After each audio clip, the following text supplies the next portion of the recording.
ஐயோ இவ்வளவு பெருசா இருக்குது, இந்த கடன் தொகை இவ்வளவு பெருசா இருக்குது, நான் எப்படி அடைக்க போறேன், இந்த வேலை செய்யறதுக்கு இவ்வளவு கடினமா இருக்குது, நான் எப்படி இதை செஞ்சு முடிக்க போறேன், இப்படிலாம் நீங்க கவலைப்படும் பொழுது கிருபை ஞாபகம் வரணும். ஏன் இந்த கிருபை வந்துச்சுன்னா இதை எப்படி செஞ்சு முடிக்கிறதுன்றத நமக்கு கற்றுக் கொடுக்குது. இஸ்ரவேல் ஜனங்கள் எரிகோ மதில பார்த்து பிரமிச்சு போயிட்டாங்க. ஏன்னா அந்த மதில் சோறு மேல ரதங்களை ஓட வைப்பாங்களாம், ரதங்களை போட்டி போடுவாங்க. அவ்வளோ அகலம், அது அவ்வளோ திக்னஸ், வால் ஹைட்டு பிக்கு. எப்படி ஒவ்வொரு பக்கமும் ஒவ்வொருத்தனும் போய் கடப்பாரையும் சுத்தி எடுத்து போய் அடிச்சேயணும். எந்த காலத்தில் அது போய் விடுது. ஆனா கர்த்தர் கிருபையா சொல்ற, இது ரொம்ப பெருசுன்னு நினைக்கிறியா, ஒன்றும் பண்ணாத, என்ன துதி போதும், என்ன ஆராதி, நல்ல பாட்டு பாடு. நான் உங்களுக்கு சொல்றேன், எப்பெல்லாம் இது செய்யறதுக்கு ரொம்ப கடினங்க, விட்டுலான்னு இருக்கிறேன், இது ரொம்ப பெருசா இருக்குது, என்னால முடியல, இதை என்னால செஞ்சு முடிக்க முடியும்னு தெரியல, விட்டுலான்னு இருக்கிறேன் அப்படின்னு நீங்க நினைக்கிறீங்களோ, அப்பெல்லாம் இந்த வசனத்துக்குள்ள வரணும். ஏன் இது கிருபை உள்ள வசனம், இது கட்டி எழுப்போம், வளர வைக்கும், ஞானத்தை கொடுக்கும், வல்லமையை கொடுக்கும். அப்ப அந்த மாதிரி நேரங்கள்ல இந்த கிருபை உங்களுக்கு அதிகமாக தேவை. அவர் சொல்ற அதிகம் அதிகமாக கிருபை நான் தரேன்னுகிறார். இந்த கிருபையை வச்சு என்ன பண்ண முடியும், அதுல இருந்தெல்லாம் வெளியே வர முடியும். அப்ப இந்த கிருபை இருக்கும்போது எந்த சூழ்நிலையை வேண்டுமானாலும் நம்மளால ஜெயிக்க முடியும், எந்த சோதனை வேண்டுமானாலும் நம்ம ஜெயிக்க முடியும். எவ்வளவு பெரிய அடிமைத்தனத்தில் இருந்து வேண்டுமானாலும், பாவ அடிமைத்தனத்தில் இருந்து வேண்டுமானாலும் விடுதலை ஆகலாம். நிறைய பேருக்கு பார்த்தீங்கன்னா ரகசிய பாவங்கள் இருக்கும், யாருக்கும் தெரியாது. அவங்களுக்குள்ள ஒரு பெரிய ஒரு கலக்கம் இருக்கும். ஐயோ எப்போ யாருக்கு தெரியுமோ அவமானம் ஆயிடுமே, ஆனாலும் இந்த பழக்க வழக்கத்தை விட முடியாம கஷ்டப்பட்டுட்டு இருப்பாங்க. அப்படிப்பட்ட ஒரு பெரிய ஒரு அடிக்ஷன் இருந்தா கூட சரி, இந்த கிருபை அதிலிருந்து நீங்கள் வெளியே வருவதற்கு உங்களுக்குள்ள ஒரு பெரிய ஒரு ஸ்பிரிச்சுவல் ஸ்ட்ரென்த்தை கொடுக்கும். எந்த பாவத்தை வேண்டுமானாலும் நீங்கள் ஜெயிக்க முடியும், மேற்கொள்ள முடியும். பாருங்க, ஆவி ரொம்ப சோர்வா வீக்கா இருக்கும் பொழுதுதான் நீங்க உங்களை விழச் செய்யறதுக்காக அந்த சோதனைகள்லாம் கண்டிப்பா பெருசா வரும், தெரியும். அப்பதான் நீங்க ரொம்ப பலவீனமா இருக்கும் பொழுது அப்பதான் உங்களுக்கு நிறைய ஸ்ட்ரென்த் தேவைப்படுது, அப்பதான் உங்களுக்கு நிறைய ஸ்பிரிச்சுவல் ஸ்ட்ரென்த்தும் தேவைப்படுது. அதை எது கொடுக்குது? The word of grace will give you the spiritual strength you need to overcome any situation, any temptation, any sin, and you can overcome any addiction. எதுல இருந்து வேணுமாலும் ஜெயிச்சு வரலாம். அதுக்கு வேண்டிய ஸ்ட்ரென்த்தை அது அந்த கிருபையுள்ள வசனம் கொடுக்கதா இருக்குது. கடைசியாக ஒரே ஒரு வசனத்தை நம்ம வாசித்து முடிக்க போகிறோம். ஒரு வசனத்தை வாசிப்போம். 5ஆம் சங்கீதம், 5ஆம் சங்கீதத்தை திருப்புவோம். அங்க ஒரு வசனத்தை உங்களுக்காக நான் வாசிக்க போறேன். இந்த கிருபை வேற என்ன பண்ணுது என்பதை நாம் அங்க பார்க்க முடியும். கிருபை என்ன பண்ணுது? நம்மளை வளர செய்து, உரிமை சொத்தை கொடுக்குது, கட்டி எழுப்புது. இப்ப என்ன பண்ணுதுன்னு பார்க்கலாம். இந்த கிருபை 5ஆம் அதிகாரம் 11-12 வசனங்களை வாசிக்கிறேன். உம்மை நம்புகிறவர்கள் யாவரும் சந்தோஷித்து எந்நாளும் கம்பீரிப்பார்களாக. யாரு? அவரை நம்புறவர்கள். நம்புறவங்க எத்தனை பேர்? யாவரும்.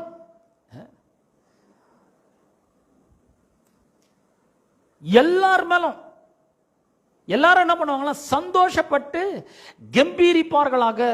2 வார்த்தை சொல்லப்பட்டிருக்குது. Shout and rejoice.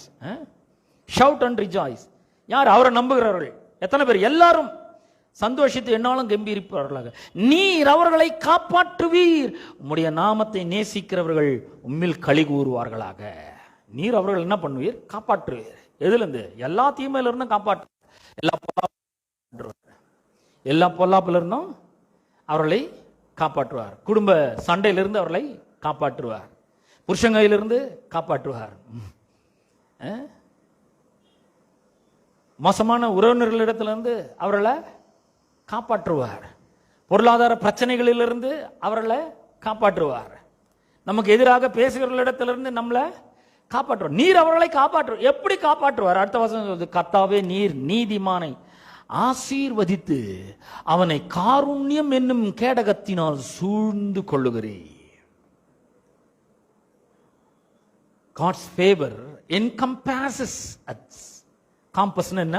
அப்படியே ஒரு சர்க்கிள். காம்பஸ் ஜாமெண்ட்ரி பாக்ஸ்ல இருக்கும், வச்சு இப்படி பண்ணா அப்படியே ஒரு சர்க்கிள் வரைஞ்சிடுவாங்க. காம்பஸ்னா 360 டிகிரி ஒரு வட்டம். அப்படியே அவர் சொல்றாரு, கர்த்தாவே நீர் நீதிமானை ஆசீர்வதிக்கிறீர், உம்மை நம்புறவர்கள் எல்லாரையும் காப்பாற்றுகிறீர். எப்படி காப்பாற்றுகிறீர்? நீதிமானை ஆசீர்வதித்து அவனை காருண்யம் என்னும் கேடயத்தினால் அவனை சூழ்ந்து கொள்ளுகிறீர். கடவுள் நம்மளை சூழ்ந்து கொள்றாரு. எப்படி சூழ்ந்து கொள்றாரு? நம்மளை எந்த தீங்கும் அணுகாமல் அவருடைய கிருபையும் அவருடைய தயவும் நம்மை சூழ்ந்து கொள்ளுகிறது. தயவு, அவருடைய கிருபை, அவருடைய காருண்யம் உங்களை சுற்றிலும் இருக்கு. தெரியுமா உங்களுக்கு? உங்களை சூழ்ந்து கொண்டு இருக்கிறது, உங்களை சுற்றிலும் இருக்கிறது. பிசாசு அவ்வளவு சீக்கிரத்தில் உள்ள நுழைய முடியாது, பெனிட்ரேட் பண்ண முடியாது, அவன் எதுவுமே பண்ண முடியாது, அதை ஊடுருவி வரவே முடியாது. அவர் ஒரு பெரிய ஒரு கேடயம் மாதிரி நம்மளை சூழ்ந்து கொண்டு இருக்கிறார். என்ன சூழ்ந்து கொண்டு இருக்கிறார்? உங்களை சூழ்ந்து கொண்டு இருக்கிறார், உங்களுடைய குடும்பத்தை சூழ்ந்து கொண்டு இருக்கிறார், உங்களுடைய வியாபாரத்தை, பிசினஸ அவர் சூழ்ந்து கொண்டு இருக்கிறார். சரி, இப்படி சூழ்ந்து கொண்டு இருக்கிறதுனால என்ன ஒரு பெரிய நன்மை பாருங்க. யாத்திராமம் 8ஆம் அதிகாரத்தை திருப்பவும். யாத்திராமம் 8ஆம் அதிகாரத்தில்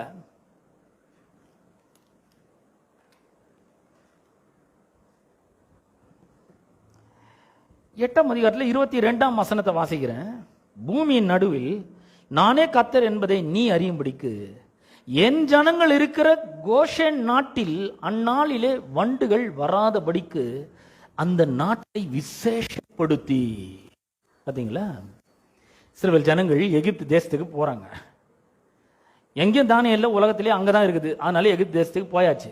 இந்த எகிப்து தேசத்துக்கு போன உடனே பார்வோனை அறியாத ராஜா ஒருத்தன் வந்தான். என்ன, இந்த எகிப்துல இந்த இஸ்ரவேல் ஜனங்கள் மிகுதியும் பலுகினார்கள் என்று லட்சக்கணக்கில் பெருகிட்டாங்க. அதனால இந்த ராஜா இவங்களை அடிமைப்படுத்தி பித்தோம், ராமசேஸ் போன்ற பட்டணங்கள்லாம், பண்டகசால பட்டணங்கள்லாம் கட்ட வைக்கிறாங்க. கட்ட வச்சு அடிமைப்படுத்தி, ரொம்ப கொடுமைப்படுத்தி, துன்பப்படுத்தி, துக்கப்படுத்தி அவங்கள பயங்கரமா வேலை வாங்குறான். தூக்கம் இல்லை, இப்போ சம்பளம் இல்லை, ஒன்றும் இல்லை, சாப்பாடு இல்லை, ஒன்றும் இல்லை. அந்த மாதிரி கொடுமை அனுபவித்து கொண்டிருக்கிறார்கள். மோசே என்ற ஒரு தலைவனை கர்த்தர் அழைத்து அவனுக்கு நல்ல ஒரு பயிற்சியை கொடுத்து அவன் என்ன பண்றார்? பார்வோன் இடத்துல அனுப்புறார். நீ வா, நான் உன்னை பார்வோன் இடத்துல அனுப்புறேன், என் ஜனங்களை விடுதலையாக்கும்படிக்கு, ஆராதிக்கும்படி என் ஜனங்களை போக விடுன்னு நீ பார்வோன்ட்ட போய் சொன்ன, வா உன்னை அனுப்புறேன், நான் அனுப்புறேன் அப்படின்னு ஒன்று வராம பாருங்க. வந்த உடனே பார்வோன் சொல்றான், நான் அவர் பேச்சை கேட்டு, அவர் யாருங்க அப்படின்ட்டாரு. அவர் யாரு? உனக்கு கர்த்தர், எனக்கு என்ன, நான் விட முடியாது அப்படின்றான். அப்போ ஒவ்வொரு வாதையா வருது. இங்க பாத்தீங்கன்னா வண்டு, அது ஒரு பெரிய வாதை, அது ஒரு விதமான வாதை. எகிப்து தேசம் ஃபுல்லா வண்டு.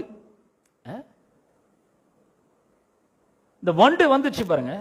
ஆனா இந்த 22ஆம் வசனத்துல கர்த்தர் சொல்றாரு, பூமியின் நடுவில் நானே கர்த்தர் என்பதை நீ அறியும்படிக்கு என் ஜனங்கள் இருக்கிற கோஷன் நாட்டில் அந்நாளிலே வண்டுகள் வராதபடிக்கு அந்த நாட்டை விசேஷப்படுத்தி என் ஜனங்களுக்கும் உன் ஜனங்களுக்கும் வித்தியாசம் உண்டாகும்படி செய்வேன். இந்த அடையாளம் நாளைக்கு உண்டாகும் என்று அவர் சொல்றாரு.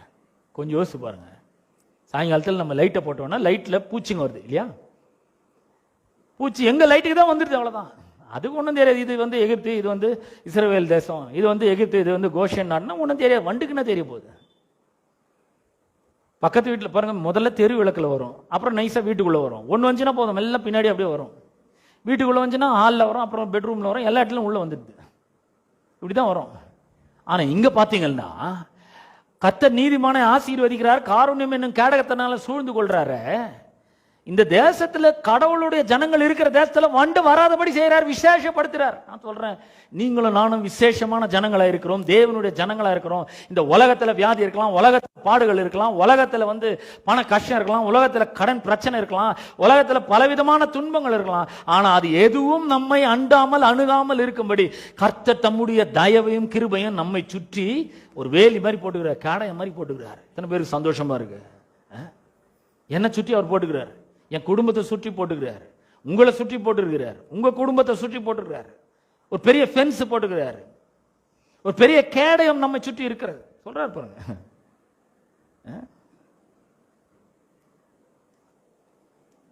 9ஆம் அதிகாரம் 6ஆம் வசனம். ஒரு பெரிய கொடிதான கொள்ளை நோய் உண்டாகுது. மறுநாளில் கர்த்தர் அந்த காரியத்தை செய்தார். எகிப்தியருடைய மிருக ஜீவன்கள் எல்லாம் செத்து போயிட்டு இஸ்ரவேல் புத்திரரின் மிருக ஜீவன்களில் ஒன்றாகிலும் சாகவில்லை. இந்த மாதிரி பாதுகாப்பு பாருங்க. அங்க சங்கீதம் 5ஆம் அதிகாரம் 11ஆம் வசனத்துல நம்ம வாசிக்கிறோம். கர்த்தாவே நீர் அவர்களை காப்பாற்றுகிறீர். எப்படி காப்பாற்றுகிறார் பாருங்க, உங்களுக்கு காண்பிக்கிறேன். அதுதான் எப்படி காப்பாற்றுகிறாரு. ஒரு வண்டு கூட வராம செஞ்சுக்கிறாரு. பக்கத்து வீட்டில் வண்டுனால ஒரே பிரச்சனை. ஆனா கோஷன் நாடு ஒரே ஒரு எல்லை தான், ஒரு கோடு தான். அந்த பக்கம் இருக்கிற வீட்டில் வண்டு எக்கச்சக்கமான வண்டு, பயங்கரமான வண்டு. ஆனா இந்த வீட்டில் ஒண்ணுமே கிடையாது. வண்டுன்னா நீங்க நினைக்கிற மாதிரி சும்மா கொஞ்சம் இல்லை, தேசம் ஃபுல்லா வண்டுகளால் நிரம்பிச்சு. அந்த மாதிரி இங்க பாத்தீங்கன்னா கொள்ளை நோய், பக்கத்து வீட்டு ஆடு மாடு நாய் நரி எல்லாமே சாவுது, பூனை எல்லாம் சாவுது கொள்ளை நோயில். ஆனா இஸ்ரவேல் ஜனங்களுடைய புத்திரரின் மிருக ஜீவன்களில் ஒண்ணு கூட சாகவே இல்லை. ஏன்?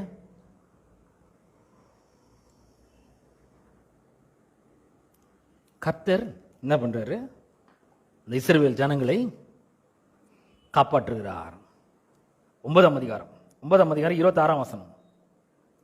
கல்மழை அப்புறம் அக்கினி, இது ரெண்டும் எகிப்துல ஒரு பெரிய வாதையா வருது. 9:26 சொல்லுது, இஸ்ரவேல் புத்திரர் இருந்த கோஷேன் நாட்டிலே மாத்திரம் கல்மழை இல்லாத.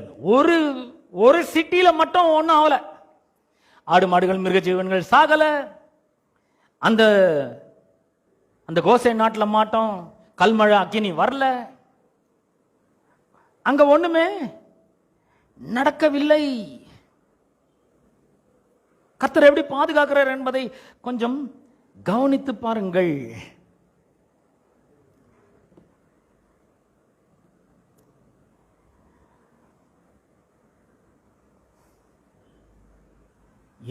எல்லா வாதைகளிலிருந்து என்ன பண்றாரு?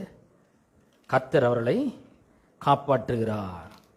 அது மட்டும் இல்ல, இந்த 10ஆம் அதிகாரத்தில் நம்ம வாசிக்கும் பொழுது, 10ஆம் அதிகாரத்தில் நம்ம வாசிக்கும் பொழுது கார் இருள வர வைக்கிறார் எகிப்து மேல. 21ஆம் வசனத்தை வாசிக்கும், 21 வாசிக்கிறேன். அப்பொழுது கர்த்தர் மோசேயை நோக்கி, தடவி கொண்டிருக்கத்தக்கதான இருள் எகிப்து தேசத்தின் மேல் உண்டாகும்படிக்கு உன் கையை வானத்துக்கு நேராக நீட்டி என்றார். மோசே தன் கையை வானத்துக்கு நேராக நீட்டினான். அப்பொழுது எகிப்து தேசம் எங்கும் 3 நாள் மட்டும் காரிருள் உண்டாயிற்று. 3 நாள் மட்டும் ஒருவரை ஒருவர் காணவும் இல்லை, ஒருவரும் தம்மிடத்தை விட்டு எழுந்திருக்கவும் இல்லை. இஸ்ரவேல் புத்திரர் யாவருக்குமோ வெனில் அவர்கள் வாசஸ்தலங்களிலே வெளிச்சம். யாருக்கு? இஸ்ரவேல் புத்திரருக்கு வெளிச்சம் இருக்கு. எகிப்து ஜனங்களுக்கு காரிருள். நல்லா யோசிச்சு பாருங்க. இப்ப எகிப்து இதுதான் கோஷேன் நாடுன்னு வச்சுங்களேன். கோஷேன் நாட்டை சுற்றி ஒரே பெரிய வெளிச்சம், பயங்கரமான வெளிச்சம் இருந்தது.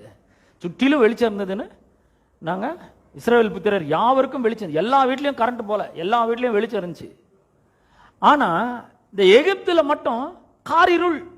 ஒருத்தனை இருந்த இடத்த விட்டு எழுந்திக்கல. 3 நாள் தடவி தெரிஞ்சாங்க எல்லாம். எப்படி இருக்கும் பாருங்க. ஒரு கோட்டுக்கு அந்த பக்கம் இருள், இந்த கோட்டுக்கு இந்த பக்கம் வெளிச்சம். இதாங்க கிருபை பண்றது. கிருபை இதை தான் செய்கிறது. நம்முடைய வாழ்க்கையில இருந்த எல்லா இருளையும் இயேசு என்கிற ஒளி அகற்றி இருக்கிறது. ஜீவன் உள்ள பிரவேசித்திருக்கிறது. மரணம் கிடையாது. நமக்கு மரணம் கிடையாதுனாக்கா மரணமான காரியங்கள் எதுவும் கிடையாது. வியாதி, பொருளாதார கஷ்டம், சண்டை, பிரச்சனை, துன்பம், துக்கம் இதெல்லாம் எதுவுமே நமக்கு கிடையாது. இங்க ஒரே பெரிய வெளிச்சம். ஏன்? கிருபை நமக்கு. ஆனா எகிப்து தேசம் எங்க? இருள். அப்ப நம்முடைய வாழ்க்கையில கிருபை இருக்கும் பொழுது ஆண்டவர் என்ன பண்றாரு? நம்மை சுற்றிலும் ஒரு பெரிய ஒரு பாதுகாப்பு வளையத்தை போடுறாரு. கேடயம் மாதிரி நம்மளை பாதுகாக்கிறார். நான் சொல்றேன், இந்த கிருபை அதிகமா உங்களுக்கு பெருகணும். இந்த கிருபை அதிகமா உங்களுக்கு உண்டாகணும். இந்த கிருபையில நீங்க வளரணும். ஏன்னா கிருபை பெருகுச்சுன்னா அந்த கிருபை உங்களை கட்டி எழுப்பும், உங்களை வளர்ச்சி அடைய செய்யும், உங்களுக்கு வெற்றியை தேடி தரும், அவருடைய வழியை உங்களுக்கு போதிக்கும், அவரை நீங்கள் அறிந்து கொள்ள முடியும், அவருடைய பிரசன்னம் உங்களோடு கூட இருக்கும். அந்த பிரசன்னம் உங்களுக்கு வழிகாட்டும், உங்களுக்கு தைரியத்தை கொடுக்கும், வாய்ப்புகளை உருவாக்கி தரும். அந்த வாய்ப்பு வரும்பொழுது அதில் பிரவேசிக்கிறதுக்கான விசுவாசத்தை உங்களுக்கு தரும். அந்த விசுவாசத்தோட தைரியத்தையும் அது உங்களுக்கு தரும். சரியான விதத்தில் காரியங்களை பார்க்கறதுக்கு, அறிந்து கொள்றதுக்கு, சூஸ் பண்றதுக்கு, செழிக்கிறதுக்கு அந்த கிருபை உங்களுக்கு உதவி செய்யும். இந்த கிருபை எவ்வளோ அதிகமாக தேவை இல்லையா? எனக்கு அதிகமாக தேவை. எத்தனை பேருக்கு இந்த கிருபை தேவை? அதிகமாக தேவை. நான் முதல்ல கர்த்தர் உங்களை ஆசீர்வதிப்பாராக. முதல்ல நம்ம எழுந்திருப்போம், எழுந்து ஜெபிப்போம். ஜெபிச்சு முடிச்ச பிற்பாடு எங்கள் கம்யூனியன் உங்களுக்காக சர்வ் பண்ணப்படும். அதுக்காக பாஸ்டர் எஸ்ரா வந்து கம்யூனியன் ஆராதனை நடத்துவார். சீக்கிரத்தில் நம்ம முடிச்சிடலாம், ஒரு 5 நிமிஷம் தான். எல்லாரும் எழுந்து நிற்போம். கேட்ட சத்தியத்துக்காக கர்த்தருக்கு நன்றி செலுத்துவோம். அன்பின் பிதாவே, உம்முடைய குமாரனாகிய இயேசு கிறிஸ்துவின் நாமத்திலே உம்மண்டை நாங்கள் வருகிறோம். இந்த அற்புதமான நாளுக்காக உமக்கு ஸ்தோத்திரம் ஆண்டவரே. அதிகமான கிருபை நீர் அளிக்கிறதற்காக உமக்கு ஸ்தோத்திரம் ஆண்டவரே. அந்த கிருபை எங்களுடைய வாழ்க்கை ஆண்டவரை உயர்த்துகிறதற்காக உமக்கு ஸ்தோத்திரம். எங்களுடைய வாழ்க்கையிலே ஆண்டவர் இந்த கிருபை வாய்ப்புகளை ஏராளமாக எங்களுக்கு தருகிறதற்காக உமக்கு ஸ்தோத்திரம் ஆண்டவர். அந்த கிருபை அந்த வாய்ப்பில் பிரவேசிக்கிறதுக்கான தைரியத்தையும் விசுவாசத்தையும் எங்களுக்கு தருகிறதற்காக நன்றி செலுத்துகிறோம் ஆண்டவரே. காரியங்களை நாங்கள் அறிந்து கொள்ளவும், விசேஷமான காரியங்களை நாங்கள் காணவும் ஆண்டவரே, எங்களுக்கு முன்னாடி வாய்ப்புகள் இருக்கும் பொழுது எதை தெரிந்து கொள்வது என்கிற ஞானத்தையும் இந்த கிருபை எங்களுக்கு தருகிறதுக்காக உமக்கு ஸ்தோத்திரம். இந்த கிருபை எங்களை செழிக்க வைக்கிறதுக்காக உமக்கு ஸ்தோத்திரம் ஆண்டவரே. ஆண்டவரே, இந்த கிருபையிலே பிரவேசித்து இந்த கிருபையிலே நாங்கள் வாழ எங்களுக்கு உதவி செய்வீராக. இந்த கிருபையுள்ள வசனம் எங்களை வளர்ச்சியடை செய்கிறதற்காக உமக்கு ஸ்தோத்திரம். எங்களை கட்டி எழுப்புகிறதற்காக உமக்கு ஸ்தோத்திரம். நீர் கல்வாரி சிலுவையில் எங்களுக்காக சம்பாதித்து வைத்த உரிமை சொத்தை எங்களுக்கு பெற்று தருகிறதற்காக உமக்கு ஸ்தோத்திரம் ஆண்டவரே. இந்த கிருபை எங்களை சூழ்ந்து கொண்டிருக்கிறதற்காக உமக்கு ஸ்தோத்திரம்.